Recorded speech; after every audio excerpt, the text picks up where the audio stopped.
Praise God. Puri natin dakilang Diyos. God bless sa ating Brother Mar. Palakpakan natin ang ating dakilang Diyos sa buhay. Amen. Puri ng ating dakilang Diyos.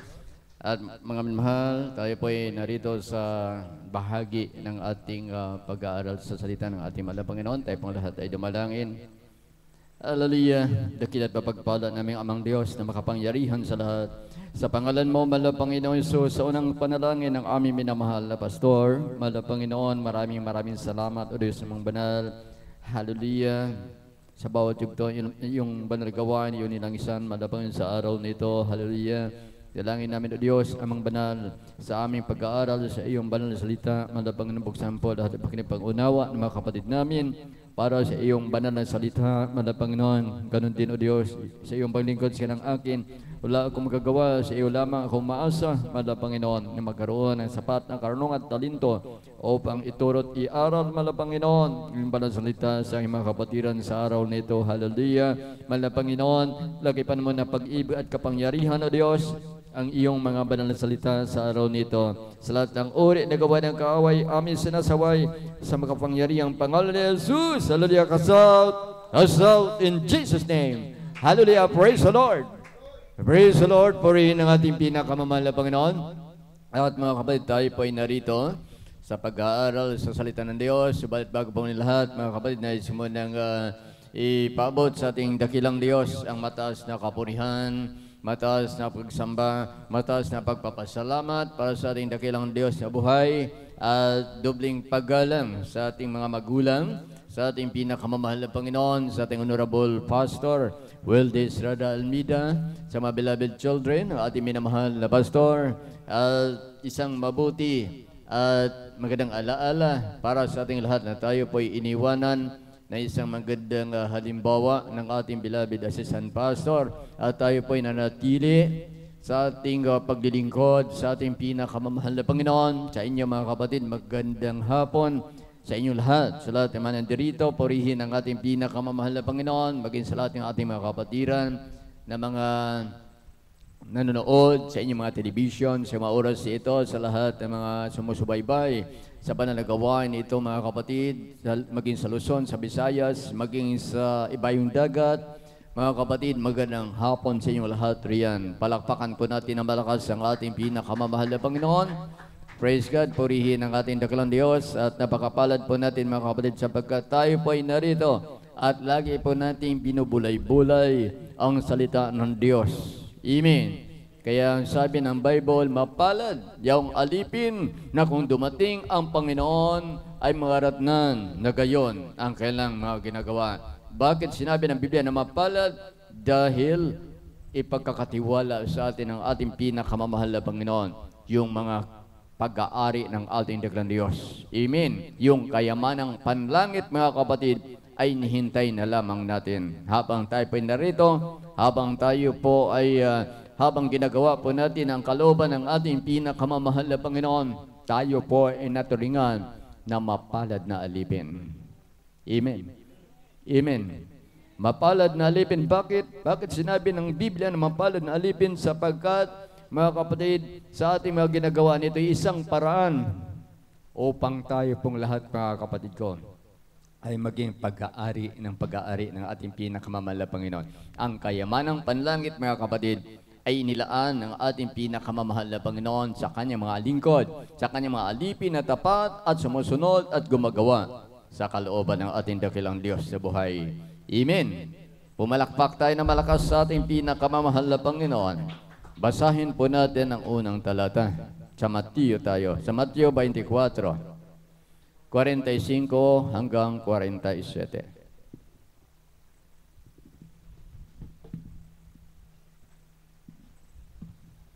Dito po sa aklat ng Mateo Kabanata 24, ang talata ay 45 hanggang 47. Sino nga baga ang aliping tapat at matalino na pinagkatiwalaan ng kanyang Panginoon sa kanyang sangbahayan upang sila'y bigyan ng pagkain sa kapanahunan? Mapalad yaong aliping kung dumating ang kanyang Panginoon ay maratnan siyang gayon ang kanyang ginagawa. Katotohanang sinasabi ko sa inyo, na sa Kanya'y ipagkakatiwala ang lahat niyang pag-aari. Amen. Palakpakan po natin ang ating pinakamamahal na Panginoon. Purihin ang ating dakalan Diyos. Kanino po nakahanda mga kayuman ng panlangit? Walang iba doon sa mga nagsisikap, sa mga pinagtatrabaho, mga kapatid ko, ang mga utos ng ating pinakamamahal na Panginoon. Amen. Kaya itong ating ginagawa mga kapatid, ito po ay walang masasayang. Ang lahat ng ito mga kapatid ko ay isa sa utos ng ating pinakamamahal na Panginoon na kinakailangan isagawa po natin, gawin po natin mga kapatid, alang-alang sa kaharian ng Diyos. Amen? Alang-alang sa ating mga kaligtasan mga kapatid kung bakit natin ito ginagawa. Dahil tayo bilang mga tunay na malingkod ng Diyos, habang tayo po ay narito mga kapatid ko, tayo po ay mayroon pong mga gampanin na dapat natin isagawa alang-alang sa ating mga kaligtasan. Amen. Yan ang sabi nito, kung ating ulitin ang basa para sa ikaunawa ng karamihan, sino nga baga ang aliping tapat at matalino na pinagkakatiwala ng kanyang Panginoon sa kanyang sambahayan upang sila'y bigyan ng pagkain sa kapanahunan. Mapalad yung aliping kung dumating ang kanyang Panginoon ay maratnan na siyang gayon ang kanyang ginagawa. Katotohanan ang sinasabi ko sa inyo na sa Kanya'y ipagkakatiwala ang lahat niyang pag-aari. Palakpakan natin ang ating pinakamamahal na Panginoon. Tayo po mga kabay ko, katiwala ng ating pinakamamahal na Panginoon. Amen. At bilang katiwala ng ating dakilang Diyos, dahil sa ating malabang na habang tayo po ay narito, habang tayo pinagkakatiwalaan ng mga malagang bagay ng ating pinakamamahal na Panginoon, kinakailangan huwag tayong tumigil mga kapatid ko sa mga gampanin na inaatang sa atin ng ating pinakamamahal na Panginoon Jesus habang tayo po ay naririto. Ito po ay isang paraan mga kapatid ko upang tayo po ay lalong pagkatiwalaan ng ating pinakamamahal na Panginoon. Amen.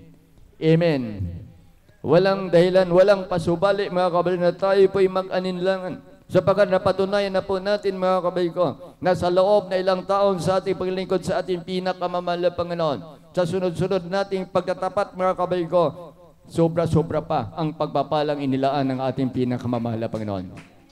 Sobra-sobra pa ang pagpapalang binibigay ng Diyos sa atin sa araw-araw ng ating pamumuhay. Sa kabila ng lahat na sumusunod po tayo sa utos ng ating pinakamamahal na Panginoon.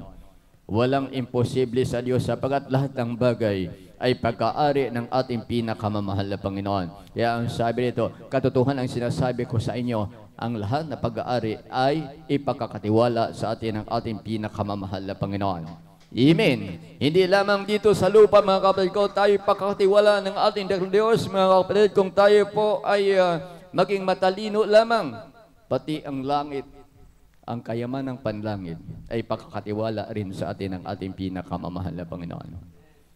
Amen? Amen?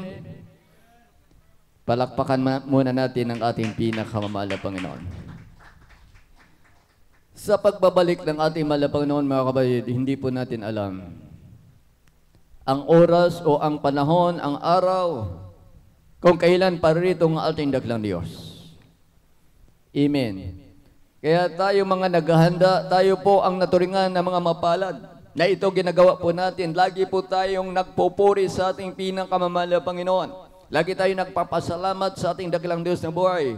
Hindi tayo nag-aninlangan mga kabay ko. Hindi tayo nanghihinayang sa ating sakripisyo, sa ating pagdalo, sa ating pagtatapat, sa gawain ng ating pinakamamahal na Panginoon. Hindi po tayo nanghihinayang. Bakit? Mas triple pa ang binabalik sa atin ng ating pinakamamahal na Panginoon. At sobra-sobra pa roon, mga kapatid ko, bakit mayroon pang isang kayamanan naghintay sa atin, ang langit, ang buhay na walang hanggan. Amen? Amen? Kaya walang kailang mag-question mga kapatid ko. Bakit nga ba may gawain pa sa natividad? Bakit ba mayroon pa sa tayog mga kapatid? Ito ay mabuting bagay. Ito ay kaloob ng ating pinakamamahal na Panginoon. Para hindi na tayo mag-aninlangan, hindi na tayo mahihirapan. Kaya lahat ng bagay, lahat ng paraan, ginagawa ng ating dakilang Diyos upang tayo wala ng pag-aninlangan. Hindi tayo mahirapan. Amen. Bakit? Ano po ba ang gawain ng tayo? Ano ang gawain ng natibidad? Halos isa lang, pari-pariho lang. Ganon din ang programa po natin. Mayroon bang pinagkakaiba? Wala. Amen? Kaya nga kung mayroon pa nag-question, o bakit ba mayroon pa nasa natibidad? Ito kalooban ng ating pinakamamahal na Panginoon. Kung maaari nga, oras-oras tayo magpupuri sa ating mahal na Panginoon. Kung maaari, araw-araw, dumalo tayo sa gawain ng Diyos. Pero hindi maaari kasi may mga hanap buhay din tayo. Kaya naglaan ang Diyos na araw at panahon na kung saan doon po tayo magtitipon sa oras ng pananambahan upang papurihan ang banal na pangalan ng ating dakilang Diyos. Amen. Dahil sa kayong bagay, mga kapatid, doon lamang natin magantihan ang kabutihan ng ating pinakamamahal na Panginoon. Kapag tayo pa'y gumagawa sa kalooban ng Diyos, maging sa loob, maging sa labas, maging saan man tayo, mga kapatid ko, makikita mo ang pagpapala ng Diyos. Yung mga pagpapala hindi mo inaasahan ay darating sa iyo. Amen? Bakit? Dahil sagana sa lahat ng bagay ang ating pinakamamahal na Panginoon. Wala tayong hanapin. Ang importante lamang, mga kabay, isagawa po natin ang nais ng ating dakilang Diyos. At yung mga bagay hindi po natin inaasahan ay darating sa iyo. Amen. Palakpakan po natin na malakas ang ating pinakamamahal na Panginoon. Kaya sabi rito, sa Biblia, sa Mateo 24, sa talata 50, Dito po sa aklat ng Mateo, Kabanata 24, ang talata ay 50. Darating ang Panginoon ng aliping yaon sa araw na hindi niya hinihintay at oras na hindi niya nalalaman. Amen. Palakpakan po natin ang ating pinakamamahal na Panginoon. Sinabi rito sa Biblia, sa talatang ito, darating o babalik ang ating pinakamamahal na Panginoon sa oras na hindi po natin nalalaman. Amen. So ang sikreto, mga kapatid ko, upang tayo makakasiguro na tayo pa'y makakasalubong sa ating mahal na Panginoon, ito, lagi po tayong dumalo sa gawain ng Diyos.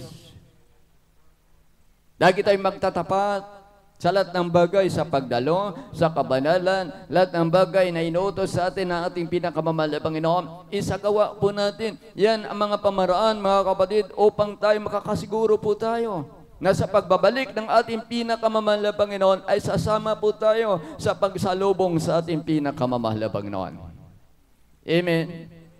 Ay papaano kung araw ng pananambahan, araw ng gawain wala ka, nagkataon na bumalik ang ating mahal na Panginoon, nag-rapture, papaano ka makakasama? Goodbye kaligtasan. Dahil pag naiwan, kapag sa Biblia, 50-50 ang kaligtasan. Ang sinasabing 50-50 ang kaligtasan, una, magpatatak ka ng 666. Pangalawa, magpaputol ka ng liig. Napakahirap, mga kapatid. Yung dalawang bagay na yun, pag ikaw tinatakan ng 666, wala kang kaligtasan, ang impyerno naghihintay sa iyo. Amen. Yung pangalawa, magpapuputol ka ng liig. Nako, napakahirap din po yun. Amen. Pero yung pinakamaganda rito, mga kapatid ko, para hindi tayo dumaan sa tatakan, hindi tayo magpapuputo ng liig o mag-absin.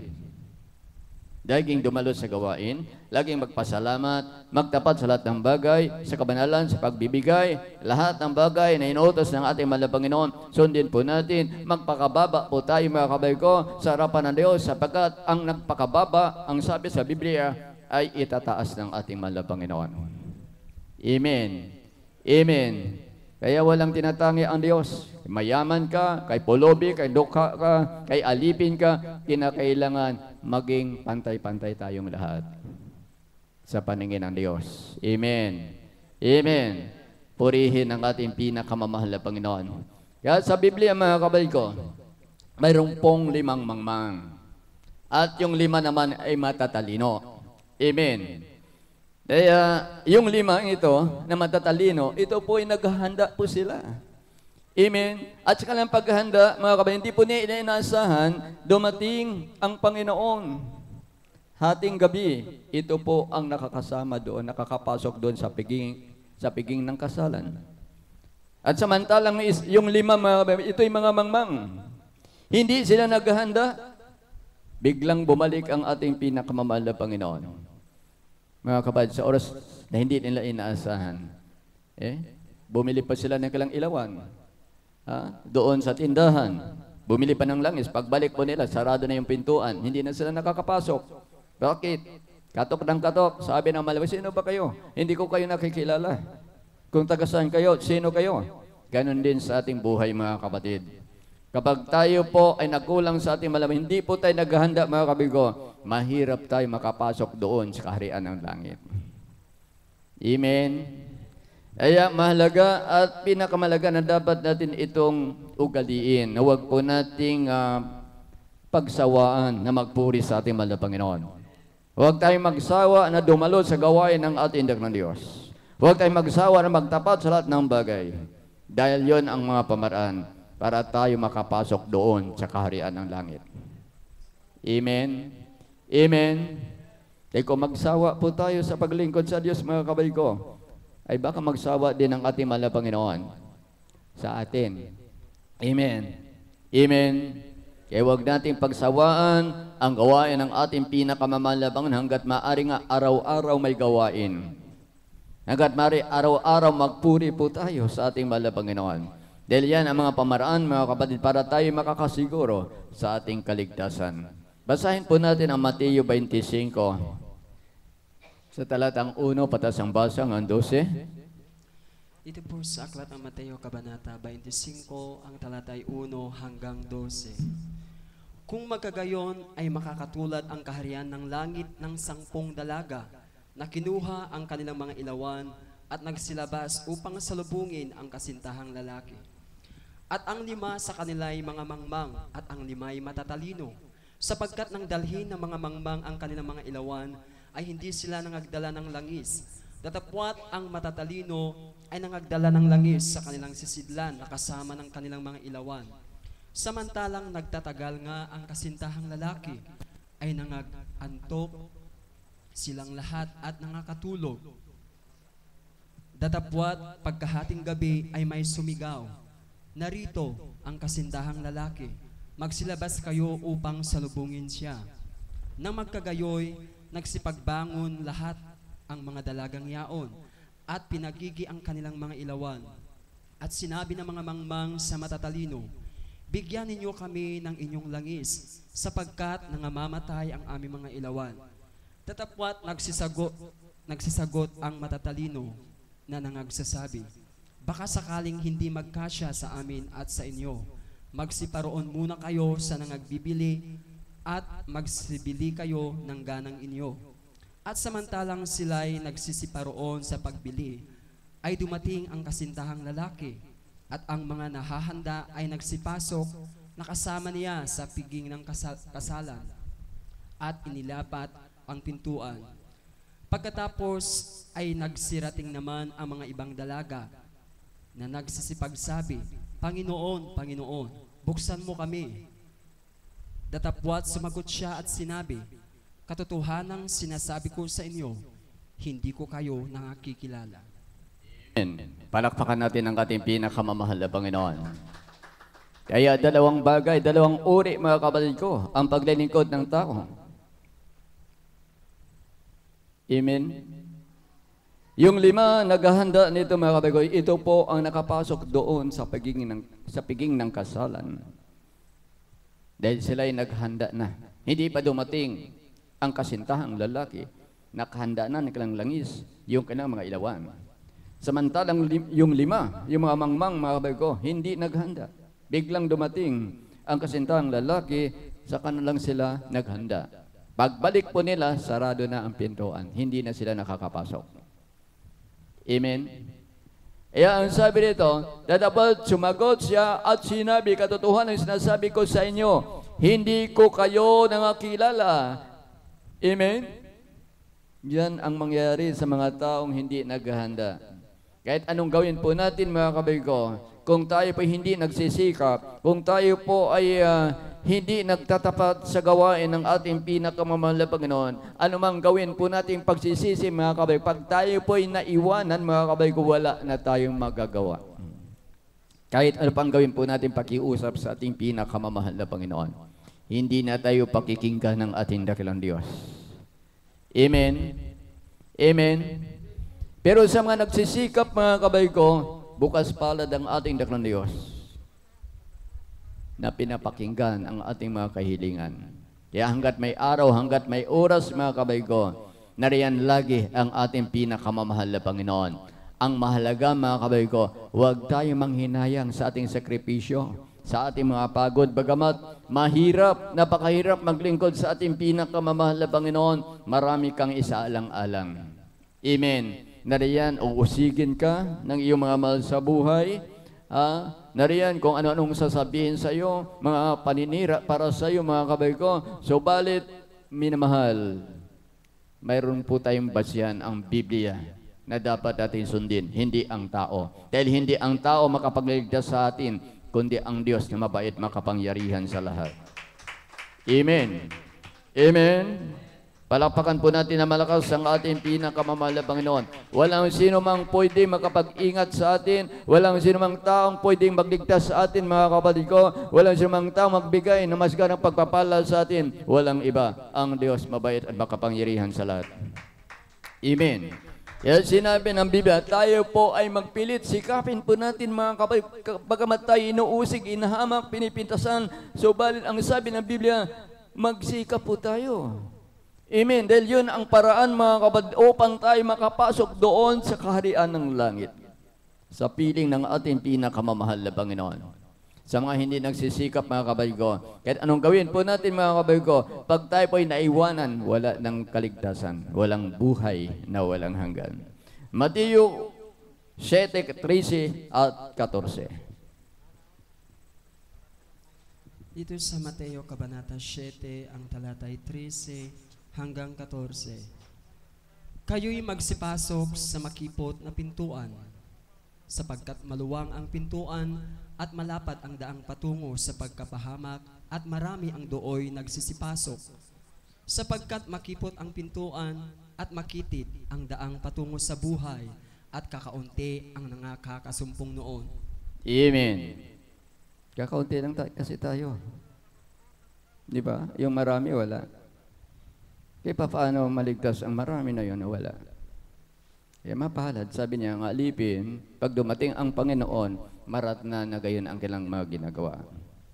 Amen. Kaya sabi nito, kayo magsipasok sa makipot na pintuan, sapagkat maluwang ang pintuan at malapad ang daang patungo sa pagkapahamak, at marami ang dooy nagsisipasok.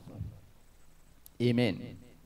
Kaya huwag natin gayahin ito, na tayo po ay pumasok sa maluwang na pintuan. Alam natin doon tayong mapapahamak.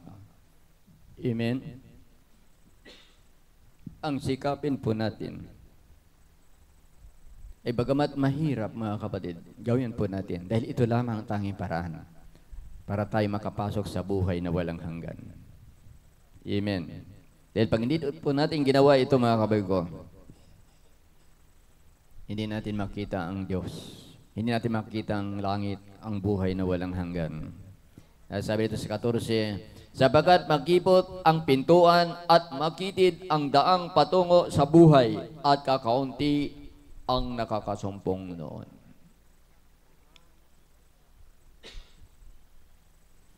Kaya nga, mga kapatid ko, baka sa kakaunti nito, sa konting bagay, sa konting panahon, na tayo po ay mainit naglilingkod sa ating mahal na Panginoon sa simula. Pagdating ng panahon na pagsubok, kahirapan, pag-usig, mga kapatid, tayo po ay manghina, manglupaypay. Amen. At mawala pa tayo sa ating pinakamamahal na Panginoon. Kaya ang dapat natin gawin, mga kapatid ko, hindi dapat tayo matisod. Hindi dapat tayo manghinawa sa paglilingkod sa ating mahal na Panginoon. Hindi tayo dapat manghinawa sa pagpupuri sa Diyos, mga kabayo, sapagkat yun ang kalooban ng ating pinakamamahal na Panginoon. Bagay sa ating mga kabatiran, mga sa ibang bansa, hindi sila makadalo dahil malayo sa gawain, isang mabuting bagay na kayo po ay manatili sa inyong panonood sa inyong mga internet, sa television, mga kabig ko, sapagkat yan ay kaluguran ng ating pinakamamahal na Panginoon. Na binibigyan po nating daan o panahon yung ating pagsunod sa kalooban ng ating dakilang Diyos. Amen. Amen. Kaya napakapalad po natin mga kapatid sapagkat nasumpungan po natin ang buhay na Diyos. Nasumpungan po natin ang totoo ng Diyos na nakapagligtas at Diyos na mapagpala sa lahat ng bagay. Amen. Nakikilala ng Diyos yung mga Kanya. Yung laging sumasambitla sa pangalan ng ating pinakamamahal na Panginoon. Paano hindi nagpupuri sa Diyos? Paano hindi naglilingkod sa ating pinakamamahal na Panginoon? Paano yung mga hindi nagtatapat, mga kapatid? Amen? Kaya pagsusumikap ang mahalaga na dapat yung gawin para makamtan po natin ang buhay na walang hanggan na pangako ng ating mahal na Panginoon. Huling talata po tayo sa ikalawang Timoteo 2:19. Diyos sa aklat ng ikalawang Timoteo, Kabanata 2, ang talata ay 19. Gayunmay ang matibay na pinagsasaligan ng Diyos ay nananatili na may tatak nito. Nakikilala ng Panginoon ang mga kaniya at lumayo sa kalikuan ang bawat isa na sumasambitla ng pangalan ng Panginoon. Amen. Palakpakan po natin na malakas ang ating dakilang Diyos. Amen. Doon pala tayo makakilala ng ating pinakamamahal na Panginoon.